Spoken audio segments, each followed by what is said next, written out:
Olá! De acordo com a estimativa do Instituto Nacional do Câncer, o Brasil deve registrar mais de 73 mil novos casos de câncer de mama só este ano. É o tipo de tumor que mais mata mulheres no Brasil, principalmente na faixa etária entre 50 e 69 anos. Hoje vamos falar sobre o Outubro Rosa, uma campanha que começou nos anos 90 para trazer informação sobre o câncer de mama e ajudar a conscientizar sobre a importância da prevenção e do diagnóstico precoce para reduzir a mortalidade de mulheres em razão desse tipo de câncer.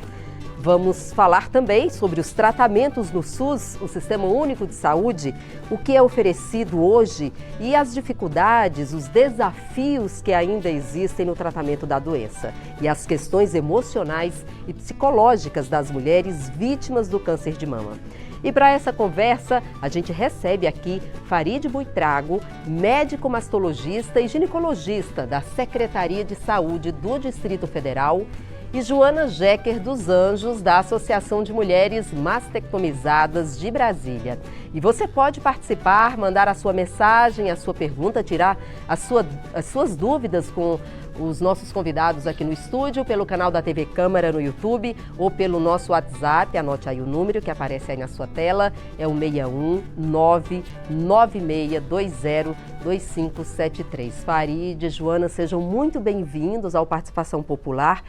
E eu começo falando desse número, dessa estimativa, né, que a gente falou aqui na abertura do programa do Instituto Nacional do Câncer, de mais de 73 mil novos casos de câncer de mama esperados para este ano. É muita coisa, né, Farid? Sim, de fato, é muita gente acometida de câncer de mama e a tendência é aumentar.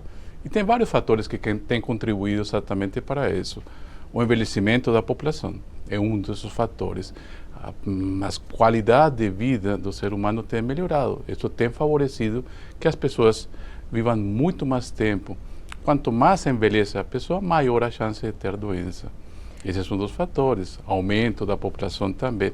Então, é um número alarmante, que nos chama a atenção exatamente porque se trata da doença maligna mais frequente nas mulheres. E a que mais mata, né? Quando a gente fala em câncer, é o câncer de mama que mais mata mulheres. Sim, né? Infelizmente também temos essa estadística ruim.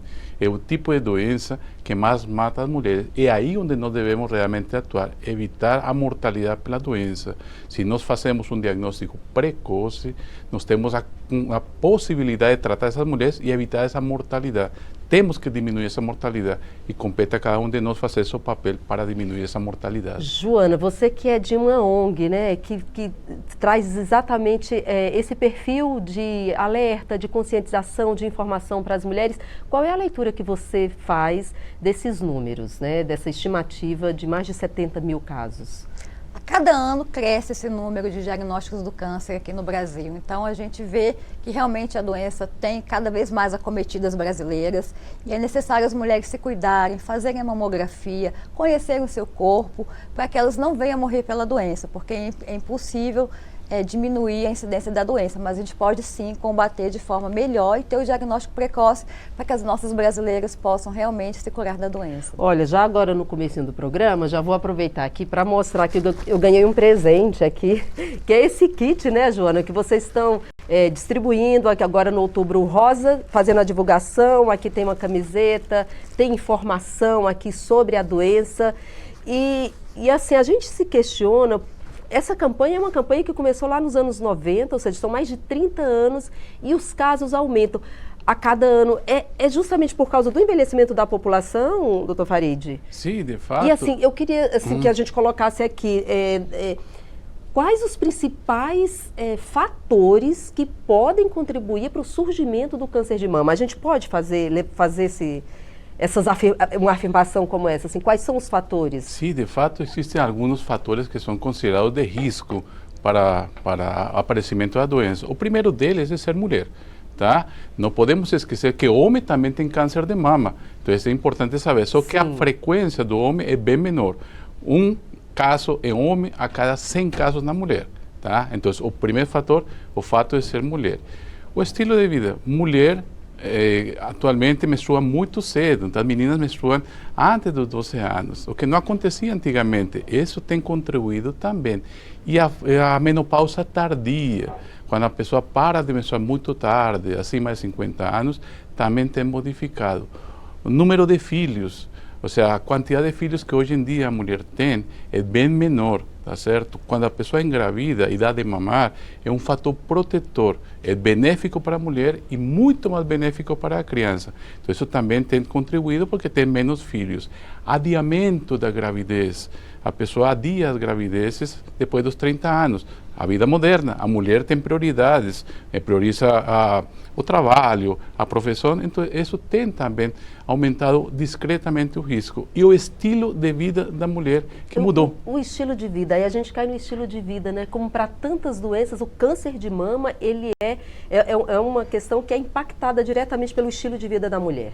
Sim, o estilo de vida da mulher mudou. Então, por exemplo, tem mais acesso à bebida alcoólica, que é um dos fatores que tem demonstrado um aumento do risco de câncer de mama. Cigarro, tá? O cigarro também contribui para muitos tipos de câncer. O estresse do dia a dia, que também está contribuindo, a obesidade. A obesidade, que é talvez uma das pandemias que nós temos hoje em dia, que contribui para muitas doenças, hipertensão, diabetes e o câncer de mama. Então, tudo isso tem mudado. Então, nós temos que cuidar da nossa saúde. E aí é onde nós devemos atuar, no estilo de vida. Porque estilo de vida, com as mudanças adequadas, nós conseguiremos diminuir os riscos para o câncer de mama. Joana, essas informações todas, assim, vocês buscam enfatizar principalmente no Outubro Rosa, ou é durante o ano todo que vocês fazem esse trabalho, né, de levar essas informações que o Dr. Farid está trazendo aqui para tantas mulheres, né, que precisam ainda receber essas informações? Durante o ano inteiro, o nosso trabalho não para. Eu trouxe aqui, inclusive, um folder que a gente está distribuindo junto com o Kit Outubro Rosa, um folder de conscientização da população, fala sobre os fatores de risco, fala sobre o que é o câncer de mama, recomendações gerais, sinais e sintomas, o diagnóstico precoce, qual é o tratamento. Então, assim, é importante a gente informar a população, porque o câncer de mama, ele acomete a mulher durante o ano inteiro. Então, ela tem que estar sempre atenta, cuidando da sua saúde, por isso que a mensagem aí na sacola é cuide da sua saúde, né? Para a mulher manter os hábitos de vida saudáveis, para ela ter menos chance de ter a doença. É importantíssimo a mulher se cuidar o ano inteiro, uma vez por ano ir ao médico, fazer o exame ginecológico, exame clínico da mama, né, doutor Farid? Mulheres, o doutor Farid sabe melhor do que isso, vai falar sobre isso, mas é importantíssimo que a mulher se conheça, se toca e vai ao médico com regularidade, para ter realmente os exames em dia. É fundamental, né, doutor? Gente, mas aí para a gente entender, não adianta você pensar ou ter a ilusão que as campanhas vão ajudar a reduzir os números.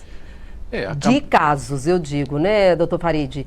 O objetivo, a gente estava conversando um pouquinho antes aqui de entrar no ar, os casos vão continuar aumentando, exato, possivelmente. Sim, os casos vão continuar aumentando, enquanto mais tempo a pessoa vive, quanto maior a expectativa da mulher, maior o número de casos, maior chance de vir a ter doença. Mas o objetivo principal é diagnóstico precoce. Nós sempre batemos nessa tecla, diagnóstico precoce. E diagnóstico precoce nós conseguimos com uma estratégia fundamental, mamografia. Tem que ter mamógrafo, então, mamógrafo. Tem que ter estrutura para atender as mulheres. A mamografia é fundamental. A mamografia é a única estratégia que tem demonstrado que diminui a mortalidade. Escuta bem, quero frisar isso. Mamografia feita antes de que a pessoa consiga ter algum sintoma, ela diminui a mortalidade, porque consegue identificar a doença em fase bem inicial, o tratamento costuma ser muito mais fácil e as chances de cura aumentam mais de 90%. A gente vai voltar a falar aqui das mamografia, dos mamógrafos, da estrutura, porque é fundamental para reduzir, né, a mortalidade, né, como o senhor está colocando, mas a gente tem números aqui que ainda mostram que o Brasil ainda está muito aquém do que precisa chegar com relação a número de mamógrafos e realização dos exames, né? A gente vai voltar já a esse assunto, doutor Farid, porque a gente vai chamar a Raíssa Lomonte, a nossa repórter, que onde é que você está hoje, Raíssa? Oi, Jaci, bom dia aos nossos convidados, a quem nos acompanha. Hoje eu falo aqui do Hospital de Base do Distrito Federal, aqui na Asa Sul, e aqui no hospital funciona a rede feminina de combate ao câncer. A sede dessa rede é aqui. Olha, um trabalho muito bonito, eu fiquei até impressionada com os relatos aqui da gestora da rede, a Larissa Bezerra, que participa hoje conosco. Larissa, queria que você explicasse para o nosso público o que vocês oferecem aqui para esses pacientes, né? Você estava até me contando que tudo aqui vem da iniciativa privada também, de doações, então é um serviço totalmente voluntário, né? Bom, boa tarde, né? Obrigada por a gente estar aqui nesse espaço, né? A Rede Feminina é uma instituição sem fins lucrativos que acontece há 29 anos aqui dentro do Hospital de Base. Essa instituição, ela trabalha, né, em ajuda ao paciente. Eu falo aqui que uma das nossas missões é ajudar o paciente a enfrentar as suas dores, né, os seus propósitos de vida. Então, a Rede Feminina, ela tem em média 40 projetos que atuantes dentro do hospital, dentro e fora do hospital, que é uma ajuda assistencial e emocional a esse paciente em tratamento. Dentro desses projetos, cesta básica, doação de peruca, acolhimento ao leito, doação de kit de higiene para o hospital todo, não somente para o paciente da oncologia. Eu sempre digo, né, para os nossos voluntários, os nossos doadores, nossos parceiros, que nós não vamos conseguir mudar o destino dessas pessoas, mas nós vamos conseguir ajudá-los a enfrentar. Então, muitos desses pacientes, o menor problema deles é o câncer, alguns, porque eles estão enfrentando a fome, eles estão enfrentando um diagnóstico que vai mudar totalmente a sua vida, né? Seja parando de trabalhar, seja entender, internação, quimioterapia. Muitas dessas mulheres são arrimo de família. Então, é aí que entra a instituição, uma instituição que representa o usuário também no Conselho de Saúde. A gente trabalha, luta pelo controle social, ali pelos direitos do paciente. Uma instituição que está aqui dentro do maior hospital de Brasília, o Hospital de Base, para ser um apoio ao sistema, um apoio ao hospital, né, que o diagnóstico não para. Então, a nossa missão é doar amor, enxugar lágrimas e provocar sorrisos. Em projetos, em ações, né? O amor sem a ação, sem a ajuda mesmo na prática, ele é uma música, ele é uma teoria. E aqui a gente coloca a mão na massa para ajudar esse paciente a enfrentar a sua dor. Falando em mão na massa, já a Larissa estava me contando que algumas iniciativas ajudam com remédios, né? Doação de remédios que são caros. Tem gente que chega aqui com fome, a pessoa tem dinheiro só da passagem às vezes. Então eles também fornecem lanche para os acompanhantes dessas pessoas. Também queria que você falasse também do projeto do Salão Solidário. Nós temos muitos projetos que eu chamo aqui de coração. O Salão Solidário é um. A gente corta e faz a barba de todos os pacientes que estão internados. Os pacientes descem no nosso salão, que vocês vão mostrar daqui a pouco, e também as voluntárias sobem no leito para cortar o cabelo e fazer a barba desse paciente. Tudo isso de forma voluntária. Seja o voluntário que vai cortar, seja o material para cortar, né? A nossa peruca, hoje nós somos referência em receber cabelo, hoje nós conseguimos doar todos os dias uma peruca, seja para o paciente de câncer, seja para o paciente com alguma doença que caia o cabelo. A gente consegue doar hoje, o paciente chega na sala da Rede Feminina necessitando de uma peruca e ele já recebe. Os lanches acontecem de forma diária, todos os dias a gente doa lanche de manhã, de tarde e de noite, de domingo a domingo. E esses projetos são com iniciativas de voluntários, de pessoas físicas, de empresas que ajudam a instituição e de projetos de doe, adote uma família, adote um lanche. Então, é assim que a instituição sobrevive há 29 anos, despertando. Eu falo isso, né, para os voluntários, eu falo isso para os nossos parceiros. Uma das nossas missões na Rede Feminina é despertar nas pessoas o ato voluntário, para elas não desistirem de doar, não desistirem de ser solidária. Então, com o seu trabalho, com a sua mão de obra, com o que você sabe fazer, doe. Tem muitas pessoas que elas não doam, não é porque elas não querem, porque elas são ruins, é porque não sabem. Então, esse é o nosso propósito de vida, é ser ponte na vida das pessoas, é quem precisa encontrar quem quer ajudar. Tá certo, Larissa. Olha, mais de 1000 pacientes são ajudados aqui. Daqui a pouco eu volto já se mostrando outros ambientes aqui da Rede Feminina de Apoio ao Câncer. Agora eu volto com vocês aí no estúdio. Tá certo, Raíssa, muito obrigada pelas informações. A gente agradece muito também a Larissa Bezerra falando desse trabalho lindo, né, que é feito dentro do Hospital de Base, né, doutor Farid? Aqui de Brasília. É um trabalho fantástico, um trabalho em muitas mãos, iniciado por nossa saudosa Verinha, que estava lá no fundo na foto, e continuado pela Larissa, grandes parceiras. Então, o tratamento das mulheres acometidas de câncer de mama não é só tratamento médico. Isso faz parte do tratamento e isso contribui para a cura daquelas mulheres. Joana, belo trabalho, assim, belo trabalho mesmo. Né, como é que você avalia a importância desse tipo de atitude, né, para as mulheres que estão atravessando um momento tão delicado e tão difícil, né? É fundamental ter uma instituição que dê o acolhimento, dê o suporte, dê orientação, que forneça lanche, né? A gente sabe que as pessoas estão em estado de vulnerabilidade, não tem muito recurso, então ajuda Não, e essa realmente. questão, desculpa te interromper, mas a mulher, muitas vezes, ela ser a pessoa que mantém a família ali financeiramente e aí se encontra num estado que não pode trabalhar, está doente e aí precisa de ajuda, né? É uma cesta básica importantíssima para acolher, para amparar. Essas ações são fundamentais para a pessoa passar pelo tratamento da melhor forma, um tratamento que é tão impactante, né, tão debilitante, e muitas vezes a mulher realmente ela não consegue mais trazer o sustento para a família. Então ela precisa de todo o suporte possível para ela conseguir passar, né, doutor Farid, por essa fase tão difícil, né? É uma fase complicada e na fase que muitas vezes encontramos mulheres cabeça de família que a família depende, e especialmente paciente jovem que tem filho pequeno, que não pode deixar de fazer suas tarefas do dia a dia, que tem que cuidar da casa, dos filhos, da escola, enfim, acometida desse tipo de doença, precisa de um apoio de uma instituição como essa, a Rede Feminina, de instituição como Recomeçar, ou uma instituição da família, que é o mais importante. A família é um apoio fundamental, e realmente a família tem que acolher aquela pessoa e ajudar a tratar essa mulher.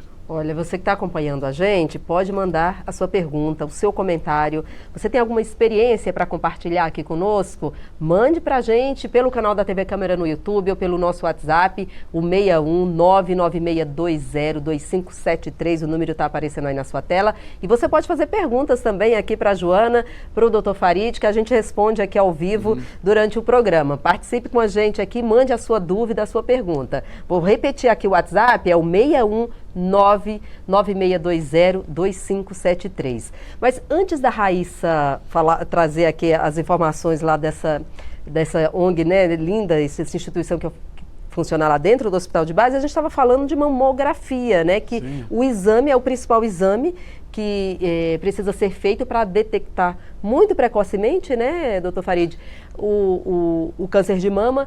E aí a gente tem uma informação de que o Brasil não chega a 30% de cobertura das mulheres com relação à mamografia, quando a OMS preconiza pelo menos 70% de cobertura. Como é que a gente pode falar em redução de mortalidade com esse panorama? Infelizmente, não podemos falar em redução da mortalidade, nós não estamos conseguindo reduzir a mortalidade porque a mamografia está muito deficiente no Brasil como um todo. Realmente, esses números são alarmantes. As pessoas não fazem mamografia. Se não fazem mamografia, não conseguem identificar a doença em fase precoce antes de que ela se torne palpável, antes de que seja diagnosticada através de um exame físico. Então, nós precisamos aumentar o número de mamografias e compete às pessoas que estão na faixa etária de risco, que agora inclusive mudou, não? A partir dos 40 anos em diante, nós podemos fazer a mamografia e devemos fazer a mamografia nas mulheres que não têm sintoma nenhum. Qualquer mulher acima de 40 anos tem que fazer mamografia, porque conseguindo identificar a doença nessa fase, as chances de cura são bem maiores. Mas as mulheres conseguem no SUS? Porque a gente tem que falar da população, da maior parte da população, que é aquela população que não é muitas vezes assistida por um plano de saúde, que não tem acesso a um plano de saúde, e aí depende realmente do sistema público, né, doutor Farid? Claro, as mulheres exatamente que não dependem da saúde suplementar são o principal foco. Porque a pessoa que tem seu plano de saúde vai conseguir fazer sua mamografia mais facilmente, mas as pessoas que dependem do SUS têm que fazer. Falo aqui, Distrito Federal, nós temos capacidade suficiente para fazer mamografia da população inteira. Falta que a pessoa procure e falta que nossos profissionais de saúde solicitem também esse exame para essa faixa etária de risco. Tá?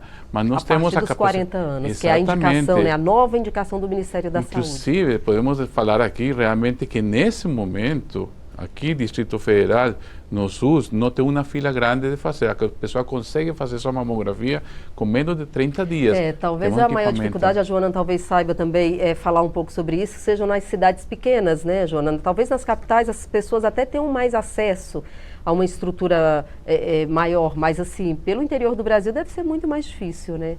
É muito difícil, sim. A gente sabe que o ideal seria que cidade com até 100 mil habitantes tenha um mamógrafo. Isso, inclusive, é uma pauta nossa que a gente tem lutado para isso, para que toda a população tenha acesso, não só das cidades grandes, né? E o governo federal também tem tido umas carretas, que tem levado no Brasil inteiro essas carretas para justamente ofertar exames para a população de rastreio do câncer de mama. Então, é fundamental que a mulher saiba onde tem essa carreta na sua cidade, procure. Muitas vezes a mulher não faz o exame não somente porque não tem acesso, mas porque não tem tempo. Ela cuida da família, cuida dos filhos, ela é arrimo de família, ela trabalha. Então, a prioridade dela nunca é cuidar da saúde dela. E a gente tem que realmente botar na cabeça dessa mulher que ela tem que se priorizar, ela tem que se cuidar da sua saúde, ir atrás, fazer o exame de mamografia a partir dos 40 anos, independente de ter sintoma ou não. Muitas vezes a mulher acha, não tenho nada, não preciso fazer mamografia. Tô bem, né? Não, tem que fazer mamografia, independente de ter ou não. Tem que fazer a partir dos 40 anos, como o doutor Farid falou, né? Então, é importante que a mulher vá atrás do exame, faça a mamografia.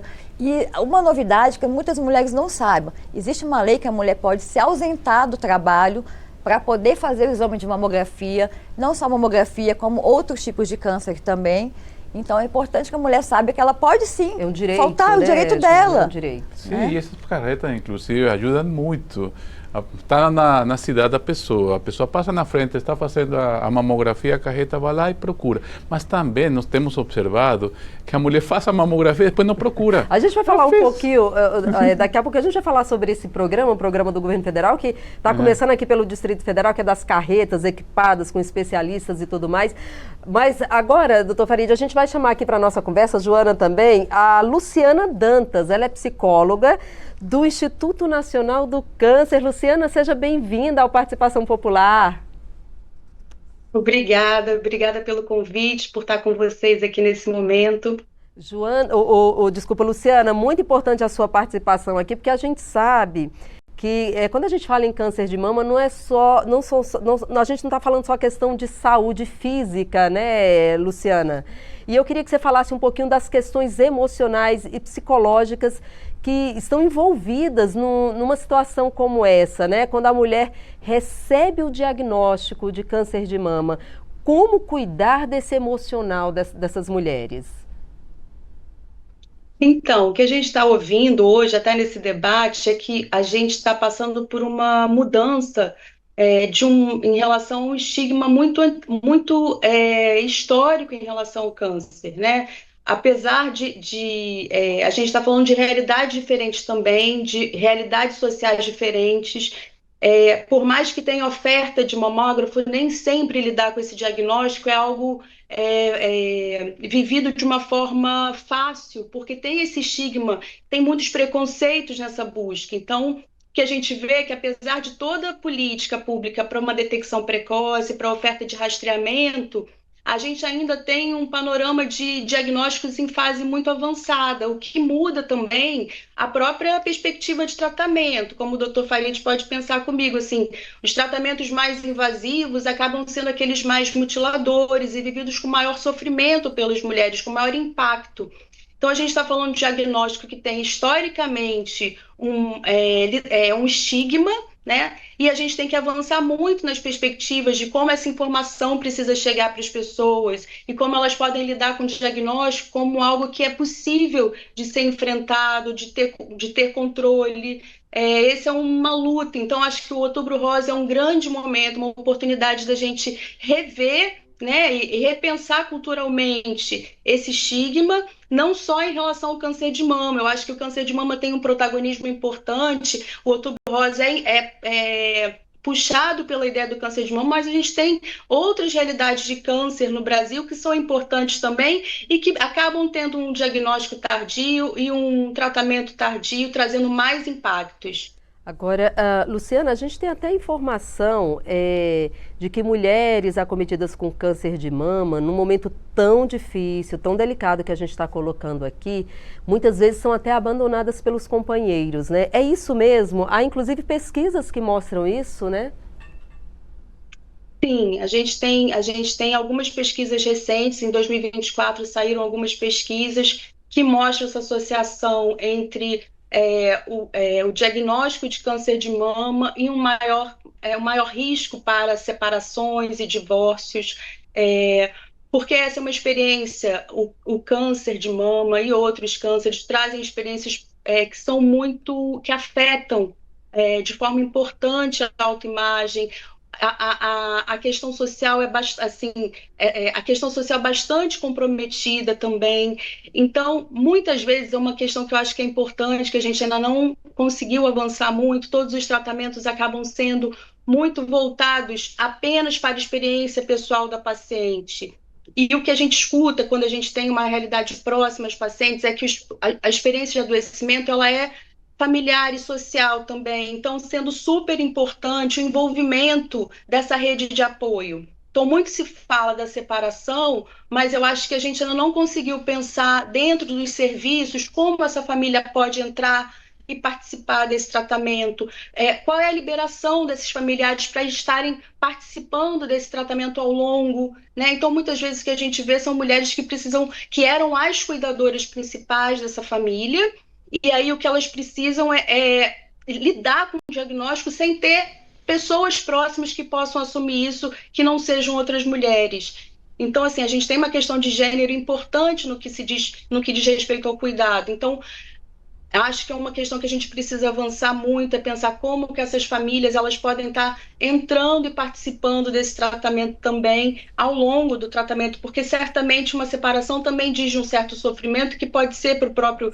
companheiro. Então, a gente não deve julgar isso como uma questão apenas do abandono, mas como é uma experiência sofrida e que pode afetar a conjugalidade também. Tá certo. Luciana, eu queria que você falasse aqui para uma mulher que acabou de receber o diagnóstico, né? O que você poderia falar para uma paciente como essa, que recebeu o diagnóstico com relação a essas questões emocionais, psicológicas, porque realmente não tem como a pessoa não ficar abalada com uma notícia dessa, né? Então, é isso que a gente está falando. Se o câncer, historicamente, ele é associado à morte. A gente tem passado por uma revolução na ciência que tem trazido várias mudanças para essa perspectiva, mas isso é alguma coisa muito recente. Isso não é uma informação que chega ainda em muitos lugares. Então, a gente tem um problema até anterior ao diagnóstico, como o Dr. Farid falou. Às vezes o tratamento, o diagnóstico nem chega a ser porque as mulheres percebem alteração na mama e não buscam um diagnóstico, não buscam fazer os exames. Tem medo, às vezes também tem situações de machismo de companheiros, relatos de companheiros, de maridos que não deixam a mulher buscar esse tipo de investigação. Então, assim, a gente tem no entendimento de que o diagnóstico ele tem uma possibilidade de tratamento. Então, o que eu diria para uma mulher como essa, assim, se suspeita que tem algo errado na sua mama, procura ajuda. Não vive isso como uma experiência sozinha. Isso antes de um diagnóstico e depois de um diagnóstico também. Porque a gente está vivendo um momento importante em que as redes sociais não se limitam às redes familiares. A gente tem muitos grupos de pacientes que estão se articulando, como a gente está podendo ouvir hoje. Os serviços de saúde, mesmo que não tenha exatamente um suporte psicológico especializado, eles podem estar junto dessas mulheres nisso que a gente chama que é uma jornada, uma trajetória, né? Então, assim, não viva isso sozinha, porque é possível buscar caminhos, buscar tratamentos, buscar informação, e isso você pode viver com outras pessoas que passam por essa experiência ou com profissionais de saúde que têm condição de trazer mais informações para você. Dr. Farid, gostaria de complementar? Sim, de fato. Quando uma mulher recebe um diagnóstico de câncer de mama, óbvio, ninguém quer receber esse diagnóstico, mas ela vai passar por uma série de etapas que tem que superar. A primeira vai ser a negação. Ela vai negar que isso não está acontecendo comigo. Está errado. Primeiro que a pessoa pensa. Né? Porque eu, né? Depois vem na fase na qual a pessoa passa uma tristeza, realmente. Ela fica uma tristeza porque sabe o diagnóstico é difícil e essa associação entre câncer e morte, a pessoa associa muito. Nós temos que saber de que hoje em dia câncer não significa morte. Nós conseguimos curar. Estamos falando de cura, tá? Depois vem uma fase de aceitação, a pessoa aceita, tá bom, estou com a doença, preciso tratar, preciso cuidar, e depois vem a luta, e é onde nós queremos, que a pessoa passe por essas etapas o mais rápido possível e entre na última etapa, que é a luta que ela vai ter contra essa doença. É uma luta que ela tem condições de vencer, tá certo? Desde que faça os tratamentos adequados. Luciana, vou pedir, obrigada aqui a observação aqui do Dr. Farid, vou pedir para você esperar um pouquinho aqui com a gente ainda, acompanhando aqui o programa, você volta a conversar aqui conosco, porque agora a gente vai lá voltar com a nossa repórter, Raíssa Lomonte, que está lá dentro do Hospital de Base. Vamos lá, Raíssa, é com você. Isso já, se a gente segue falando sobre esse projeto muito importante para essas pacientes. E agora quem participa com a gente é a Kelly Marques. Ela é enfermeira-chefe pelo setor de internação da oncologia aqui do Hospital de Base. Kelly, seja bem-vinda. Queria que você falasse assim, da importância desse tipo de iniciativa para esses pacientes, né? Às vezes eles não têm apoio em casa, pode acontecer, ou às vezes não tem uma rede. A gente falou na entrada anterior sobre muitas pessoas vêm com fome, não tem um lanche. Então, como seria a realidade dessas pessoas se ainda nem existisse esse projeto, né? Então, acho que é importante reforçar essa participação da rede feminina no tratamento. Boa tarde. Eu acredito que seja uma força-tarefa tanto da equipe multiprofissional, que olha o paciente de forma holística, pensando também no bem-estar não só físico, como no bem-estar mental, emocional. E aí, através disso, quando a gente tem a percepção de que um familiar, um paciente necessita desse apoio e dessa ajuda, a gente aciona o pessoal da rede feminina para que eles possam estar entrando e auxiliando a gente. Já realizamos aqui ações como casamentos aqui no hospital, que foi o último desejo de uma paciente. Trouxemos familiares de outros estados para poder visitar o paciente que estava internado. E essas ações, a rede feminina sempre está presente e auxiliando a gente. Quando a gente fala de câncer em mulheres, a gente remete muito ao câncer de mama, né? Mas a gente estava conversando aqui também sobre a incidência de outros tipos de câncer, né? O que você pode trazer para a gente de dados? Hoje o nosso perfil de paciente feminino, a principal incidência são câncer de mama, seguido do câncer do colo de útero. Mas também vale ressaltar que todas essas ações e esses atendimentos, tanto da rede feminina quanto do serviço de oncologia, são voltados para pacientes de ambos os sexos, tanto masculino quanto feminino. Essa paciente, Kelly, quando ela chega aqui, eu imagino assim, a mente dessa pessoa como não está, né? Tem a questão do trabalho, às vezes vai ter que se ausentar, muitas sustentam a casa também, né? Qual é a maior preocupação dessas pacientes quando elas chegam aqui? As pacientes, elas chegam bem mexidas emocionalmente, acho que primeiramente pelo diagnóstico do câncer, a incerteza de como que vai ser isso, como que vai se dar esse tratamento. Então a gente entra em atuação da equipe multiprofissional, tanto psicologia, serviço social, quando é necessário fisioterapia, equipe médica, equipe de enfermagem, para poder prestar essa assistência. E aí quando a gente percebe que existe uma demanda social maior, que a gente não vai conseguir benefícios sociais, a gente pede o auxílio da rede feminina nessas questões. Ainda bem que tem esse amparo aqui para essas pacientes, né, Kelly? Obrigada pela sua participação aqui com a gente. Já, eu volto com você. Tá certo. Raíssa, muito obrigada. E eu chamo de volta aqui a Luciana Dantas, que é do Instituto Nacional do Câncer, psicóloga, né? Falando conosco aqui, participando um pouco aqui conosco sobre essa questão tão delicada, né, Luciana, que é essa questão do diagnóstico. Mas como o Dr. Farid falou aqui, você também colocando, o diagnóstico positivo aí do câncer de mama não significa morte, né? Então, tem que se trabalhar essa questão do estigma, Luciana. Sim, é uma construção que a gente vai ter que caminhar como coletivo. Acho que um programa como esse, que traz informações, é uma forma de a gente estar lidando com isso, né? O que a gente sabe é que hoje mesmo, por exemplo, a gente está falando até de um diagnóstico inicial, mesmo um diagnóstico, quando ele já é realizado numa condição metastática, também tem possibilidade de tratamento, né?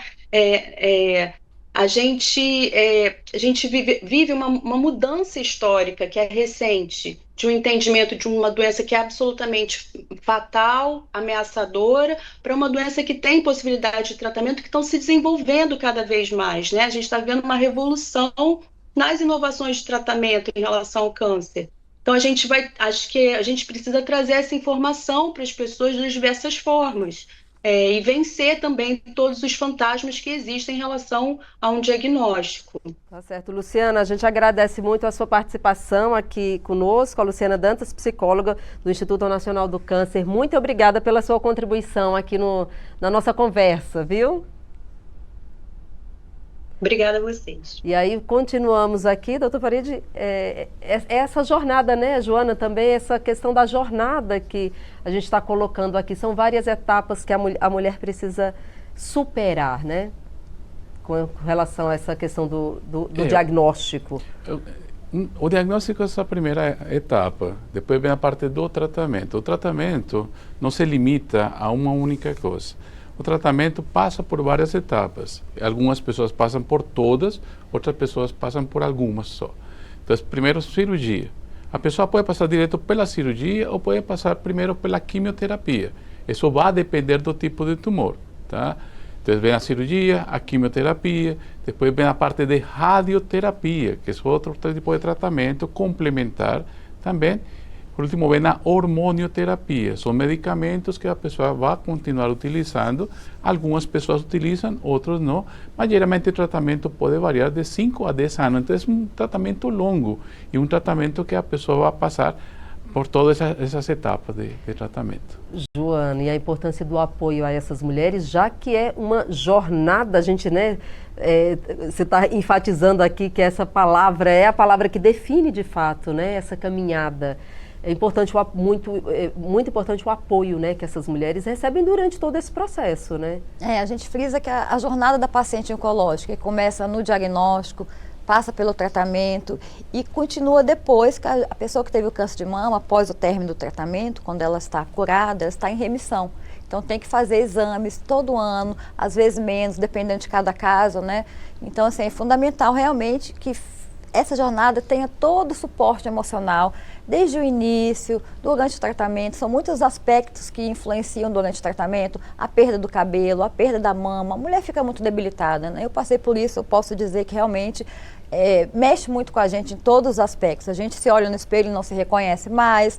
Então é fundamental que tenham ONGs que apoiam, como a Recomeçar, como a Rede Feminina, essa paciente durante toda a jornada, que ela chegue para a gente logo no começo do diagnóstico, para a gente dar todo o suporte, todo o amparo, acolhimento e orientação. Porque a mulher, ela não conhece o mundo do câncer, ela não sabe os tratamentos que ela tem que fazer, como o Dr. Farid fez, ela não sabe onde ela tem que ir. Inclusive, tem uma lei recente também, que é a Lei de Navegação de Pacientes, que vai instituir a figura do navegador. O que é? Pode ser uma enfermeira, pode ser uma voluntária, um profissional qualificado, que vai orientar a paciente durante essa jornada toda, de onde ela vai fazer o exame, ajudar a pegar o resultado, dar a orientação toda para essa mulher durante essa jornada, sabe? É importante essa figura do navegador, porque a paciente oncológica, ela fica perdida. A gente ouve uma coisa, entra por um ouvido, sai pelo outro, a gente não consegue ter a informação, porque a gente está muito abalada. A lei é para que seja oferecido pelo SUS. Pelo SUS, a navegação de pacientes pelo SUS. Eu tenho aqui o número da lei, ó. É a Lei 14.450 de 2022. E na Política Nacional de Prevenção e Controle do Câncer, que foi uma lei recente também determina a figura do navegador. Porque antes, essa lei que eu te falei agora é só para câncer de mama. Agora, na Política Nacional, tem a figura do navegador para todos os tipos de câncer. Então, é fundamental ter o acolhimento, ter o apoio, ter o suporte durante toda a jornada. Gente, olha, a Beatriz Neves, de Caldas Novas, ela mandou aqui uma pergunta. Gostaria de saber mais como os pacientes que precisam de medicação de alto custo, como é que esses pacientes podem proceder? Tem previsão da medicação Trastuzumab ser distribuída no SUS? Sim, essa medicação está sendo distribuída, o Ministério da Saúde distribui para os diferentes estados e é utilizada em alguns casos. Só para entender, o Trastuzumab se utiliza em alguns casos específicos de câncer de mama, porque câncer de mama são várias doenças. Uma delas é aquele que nós chamamos de HER2. HER2 é um marcador que tem as células do tumor na superfície, que indicam que aquele tumor é muito mais agressivo. Esse tipo de pessoas tem benefício com essa medicação que está mencionando, com Trastuzumab. E geralmente o tratamento dessas pessoas começa antes da cirurgia, começa com a medicação Trastuzumab. E essa medicação é excelente, é muito boa, inclusive às vezes o tumor desaparece completamente com essa medicação, junto com a quimioterapia tradicional. E quando o médico cirurgião vai operar, a doença desapareceu. O prognóstico é excelente quando isso acontece. Certo. A pergunta aqui da Beatriz, né? A Beatriz Neves, que é de Caldas Novas, falando como é que os pacientes podem proceder. Vai com um relatório médico para conseguir a medicação? O médico oncologista é a pessoa que vai determinar se aquele paciente precisa ou não precisa. Certo. Então, ela tem que passar por uma avaliação com o oncologista, ele vai avaliar um exame que se chama imunohistoquímica. Na imunohistoquímica está escrito lá se a pessoa tem aquele marcador que chama HER2 e se tem benefício com essa medicação. Tendo benefício, ele vai prescrever aquela medicação, vai preencher um documento que chama APAC, exatamente para que seja disponibilizada essa medicação para tratamento desse paciente especificamente. Não é para todo mundo, é para alguns tipos de pacientes que são em torno de 20 a 25% de todas as mulheres que são diagnosticadas com câncer de mama que têm benefício. Agora, gente, uma dúvida muito frequente, muito comum, assim, porque o câncer de mama ele vai acometendo mulheres já na maturidade, mais velhas, né? Agora, cada vez mais cedo, infelizmente, né? Tanto que o Ministério da Saúde mudou a recomendação para a mamografia ser feita a partir dos 40 anos. Mas a gente ainda tem aqui, né, a informação de que a maior parte é ali a partir dos 50, né? Entre 50 e 69 anos, quando as mulheres entram na menopausa. E vem uma questão, uma dúvida muito frequente sobre a reposição hormonal. Doutor Farid pode ajudar a gente a esclarecer essa questão, que diz que a reposição hormonal prolongada seria um fator de risco para o câncer de mama? Sim, se nós vamos a considerar... Desculpa, já interrompi a pergunta, nem deixa só responder. Acontece. E o que seria esse uso prolongado? Seria o quê? 5 anos, 10 anos de reposição hormonal? Tá certo. Porque é relativo, né? Exato. Primeiro, nós não podemos condenar a reposição hormonal como ser um causador do câncer de mama.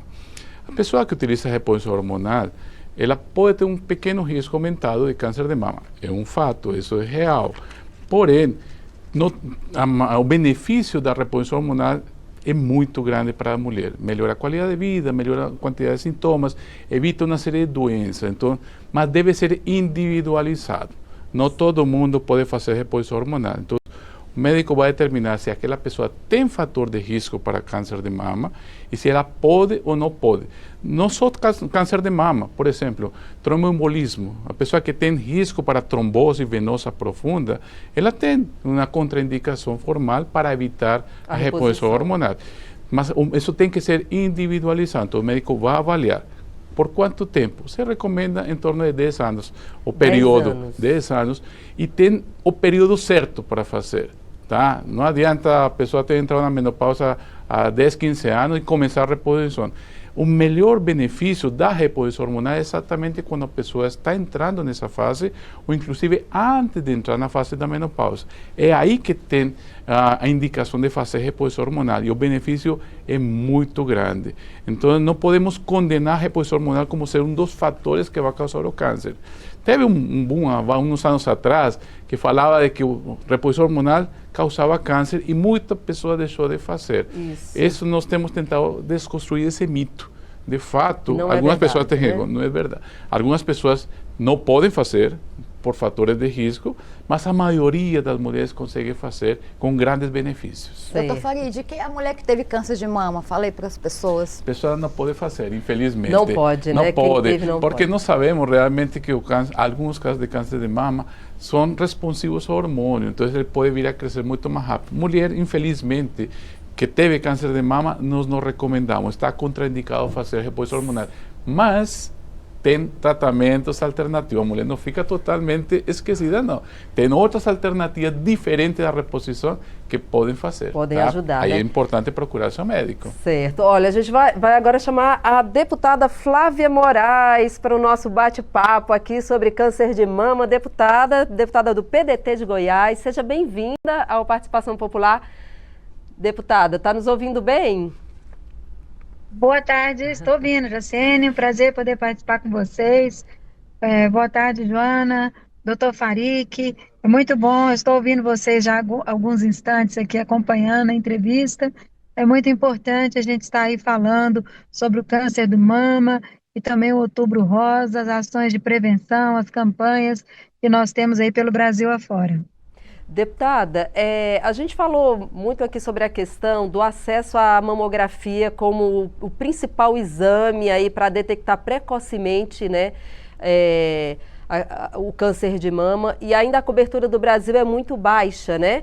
não chega aí a 30%. A gente está batendo aqui também nessa questão. Na sua avaliação, deputado, o que pode ser feito para melhorar essa cobertura, né, do exame de mamografia pelo Brasil afora? Bom, eu acredito muito que a gente precisa fortalecer uma ação de busca ativa, né? Trazer aí as agentes de saúde, programa de saúde na família, para a gente poder garantir que todas as mulheres daquela área façam o exame. A gente precisa de ter também mais acesso para esse tipo de exame. O Ministério da Saúde agora, ele reconheceu que a mamografia precisa acontecer a partir dos 40 anos, né? As mulheres só tinham acesso pelo SUS a partir dos 50, e mesmo assim a gente quer deixar aqui o registro de que a gente tem um número grande de mulheres jovens que já estão aparecendo com câncer de mama, e também a disponibilidade, né, desses exames. Então não adianta só fazer a campanha, fazer que a mulher dizer que a mulher tem que fazer o exame e ela não consegue ter acesso. Hoje, os estudos que a gente acompanha através da Comissão do Câncer, de todos os debates que nós temos lá na Câmara Federal, a gente trabalha muito nessa área, é que a gente tem um grande desafio no Brasil, que é a equidade. Então, a gente tem diferentes vazios assistenciais, um Brasil de dimensões continentais, e a gente tem aí diferentes acessos a tratamento, a prevenção, de acordo com a localização do nosso paciente. Então, tem regiões que tem toda a cobertura, tem regiões que o paciente está totalmente desassistido, né? Então, por isso, é um desafio grande para o Ministério da Saúde. Hoje existe em andamento um processo de expansão de alguns equipamentos, mas a gente sabe que é preciso garantir o acesso. O Ministério da Saúde, através da CIGECAM, ele afirma que nós temos aí mamógrafos suficientes para atender a todas as mulheres com exame de mamografia, mas a gente precisa ver como que eles estão distribuídos, como que está, quais são os obstáculos para esse acesso, para a gente garantir que todas as mulheres façam o exame de prevenção. Infelizmente, números que a gente tem do próprio INCA é de que 60% do diagnóstico do câncer de mama está chegando num momento, no estágio tardio, já avançado da doença. Então, a gente precisa fazer com que essa prevenção aconteça no início, para que a gente consiga fazer um tratamento menos sofrido, menos doloroso para o paciente e também com menos custo para o sistema de saúde. Tá certo, deputada. E a gente está no Outubro Rosa, a senhora está com camiseta aí também do Outubro Rosa para ajudar aí também na divulgação, né? Olha aí, a camiseta azul, mas está escrito ali, ó. A gente viu ali um pouquinho. Nós vamos fazer o Outubro Rosa. Rosa e Novembro Azul. Nós já estamos aqui no espírito do outubro. Legal. A camiseta é uma só, mas a gente já abraça as duas campanhas. Estou saindo aqui do município de Ouvidor. Eu tenho trabalho aqui em Goiás, junto com o deputado estadual, doutor George, a gente faz exame de ultrassonografia já durante todo o ano, há 27 anos.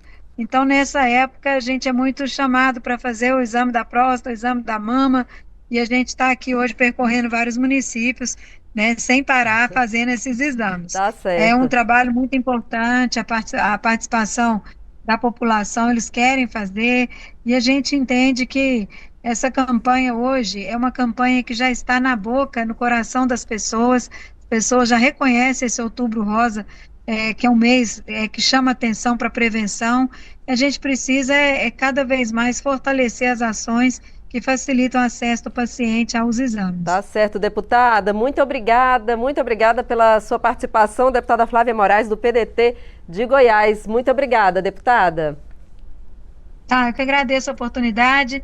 Quero deixar um abraço para a Joana, que representa a sociedade civil, e tem sido muito importante na articulação da votação das nossas leis lá na Câmara Federal. A sociedade civil tem estado sempre presente na subcomissão do câncer, na comissão permanente, é uma pauta que a gente tem debatido muito, e o doutor Farik, que contribui seu conhecimento com essas informações importantes aí para os nossos pacientes, para as nossas mulheres, tá? Obrigado pela oportunidade, um abraço a todos, bom trabalho. Um grande abraço aí também para a deputada Flávia Moraes, do PDT de Goiás. E rapidamente, depois a gente volta aqui para o estúdio, a gente volta lá com a Raíssa Lomonte, a nossa repórter que está lá no Hospital de Base, aqui na região central de Brasília. Raíssa. Agora a gente vai falar com a Josilene, mais conhecida como Jojo, que é paciente, teve diagnóstico em 2017, né, Jojo? E hoje ela trabalha aqui na Rede Feminina e também é voluntária. Jojo, conta rapidinho um pouquinho da sua história e como essa rede foi importante para você. A Rede Feminina foi muito importante em tudo na minha vida. Primeiro foi com o câncer. Eu descobri o câncer em 2017 e não conseguia consulta pelos meios de ficar esperando a consulta no público. Então eu descobri, a minha vizinha falou da Rede Feminina. Aí falou da Rede Feminina, falou para me procurar aqui. Aí eu vim, passei 3 dias andando para cá, não consegui. No 3º dia eu quase consegui. Aí não consegui a coordenadora na época, que era a Vera Lúcia, não consegui, mas consegui o telefone dela, o privado dela. Aí eu liguei para ela me atendeu de prontamente e mandou vir para cá e eu consegui. A rede te ajudou em quê? A rede me ajudou com psicólogo, cesta básica, acolhimento, peruca, um corte de cabelo que eu cortei aqui nesse salãozinho. A rede me casou aqui, a minha festa de casamento. É legal falar, hein, Jace? Ela aqui, foi o meu. Pra gente. Aí, e daí pra cá, a rede eu nunca mais larguei a rede. Você sempre teve o apoio do seu esposo nesse momento de tratamento. É importante o apoio familiar, né? A minha família, meus filhos, meu marido não me abandonou, meus amigos não me abandonou, meus irmãos, ninguém. Todo mundo pegou a minha mão e levantamos e caminhamos todo mundo junto. E hoje, você está falando que você não vê mais sua vida sem esse espaço aqui, por quê? Porque aqui é onde eu rio, eu brinco, eu me divirto, é onde eu sou feliz de verdade. A minha casa é só para mim dormir. Aqui a rede é onde eu sou feliz de verdade. Não é brincadeira, não estou puxando saco, que eu não puxo saco. Tá, a nova coordenadora que sabe quem sou eu, ela me conhece. E eu amo isso aqui, falo para ela, não tira daqui não, se tirar daqui tem que sair daqui direto pro cemitério. Porque seu tratamento vai finalizar, mas você vai continuar voluntária aqui? Claro, por que não? Tem que ser voluntária. Jojo, o que você fala hoje para as mulheres que estão em tratamento, né, nesse momento de tamanha dificuldade? Que mensagem você pode deixar para elas? Não desista, não é fácil. A gente descobrir o diagnóstico tem câncer não é fácil, gente, mas a mulherada, somos todas fortes, somos todas capazes, então descobriu, procura o médico, não desista, não abaixa a cabeça, não deixe ninguém, como é que se diz, falar para você que você é incapaz, você é capaz, você pode, nós podemos tudo, então a Rede Feminina está aqui para ajudar, para apoiar, é só procurar nós da Rede Feminina, estamos aqui pronto. Aí, Jojo, obrigada, viu? A Jojo, que é paciente, né? Vai terminar o tratamento, vai continuar aqui ajudando. Vamos rapidinho aqui, só conhecer então o salão. Ela falou que cortou o cabelo aqui. O salão presta esse serviço, faz o corte de cabelo para as pessoas que estão na internação da oncologia, também faz perucas. A gente está aqui com as voluntárias, falar com a Tânia aqui, que já está ajeitando uma peruca, né, Tânia? Qual a importância desse trabalho para devolver a autoestima para essa paciente? Olha, esse trabalho é um trabalho que, para nós, é muito gratificante e para a paciente, né, que está vivendo ali as dores, né, da doença, é também importantíssimo, né, é a autoestima dela, é significativo, tanto para ela, para o paciente, quanto para nós que estamos trabalhando nessa causa importante. Isso, né? E é importante falar que o cabelo para doação, ele já tem que vir pronto, assim, já vem cortado, né? Que não corta. É bom falar isso para o público, porque às vezes a pessoa chega aqui para cortar para doação, né? A Maura está mostrando aqui também. Vamos ver. Então a pessoa chega com ele cortado já, né, Maura? Sim. A partir de 20 centímetros, cabelo seco, não cabelo molhado, amarra, coloca no saquinho assim, ó. e vem e deixa aqui com a gente, que a gente manda para a fábrica de peruca. Pode estar deixando aqui com a gente, aqui no salão, pode estar deixando lá embaixo no ambulatório, no corredor 5. Amarra ele com a liguinha e vem no saquinho, pode estar deixando com a gente assim, ó. Pode guardar meses o cabelo assim e pode vir deixar com a gente. Bom, a pessoa renova o visual e já faz uma boa ação, né? Como é que você se sente fazendo esse trabalho para essas pacientes? Olha, importante. Eu me sinto fazendo parte da libertação daquela pessoa, né, que está passando, e isso daqui, uma peruquinha dessa na cabeça dela, vai significar muito, significa autoestima, né? Importante. Obrigada, meninas. Parabéns aí pelo trabalho de vocês. Eu volto com vocês no estúdio e foi bom para a gente conhecer mais, né, dessa iniciativa tão importante aqui no Distrito Federal. Eu volto com vocês. Raíssa Lomonte, muito obrigada pelas informações e de parabéns aí à Rede Feminina de Combate ao Câncer de Mama, lá dentro do Hospital de Base. Chegamos ao finalzinho do programa. Agradeço demais aqui ao Dr. Farid, a Joana. Eu passo para o Dr. Farid, considerações finais, Dr. Farid, o recado que o senhor deixa aí para as mulheres que estão passando essa jornada na luta aí contra o câncer de mama. Bom, o recado que quero deixar é que é uma doença que é passível de ser vencida. Toda mulher que entra nessa fase de lutar contra uma doença ruim, como o câncer, tem condições de vencer, tem condições de lutar, mas faça o tratamento. A maioria de pessoas consegue. Vá em frente, aproveite aquelas ONGs como a Recomeçar, a Rede Feminina, que podem ajudar especialmente as pessoas que estão no SUS, mas não deixe de fazer o tratamento. E a pessoa que não tem diagnóstico nenhum, é importante que faça a sua mamografia. Então, toda mulher na faixa acima de 40 anos, faça a sua mamografia de rotina. Uma vez por ano? Uma vez por ano, é o que nós recomendamos como mastologistas. Joana, suas considerações finais, Joana, para a gente encerrar. Eu queria falar sobre as leis de combate ao câncer, informar a população, leis que foram conquistadas aqui no Congresso Nacional. Tem a lei dos 30 dias para o diagnóstico do câncer no SUS. A partir da suspeita, fazer todos os exames tem que fazer em 30 dias, tá?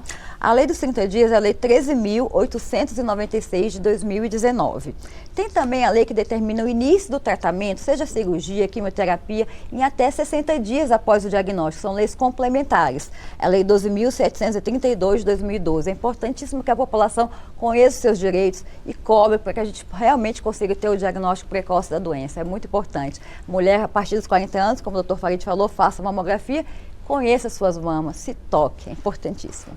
Tá certo, muito obrigada, agradeço muito. Dr. Farid Buitrago, que é médico, mastologista e ginecologista da Secretaria de Saúde do Distrito Federal, e a Joana Jecker dos Anjos, né, que é da Associação de Mulheres Mastectomizadas de Brasília, a Recomeçar, né? Essa ONG aí que apoia as mulheres, né, Joana, que passaram aí pelo câncer de mama ou que estão enfrentando a doença.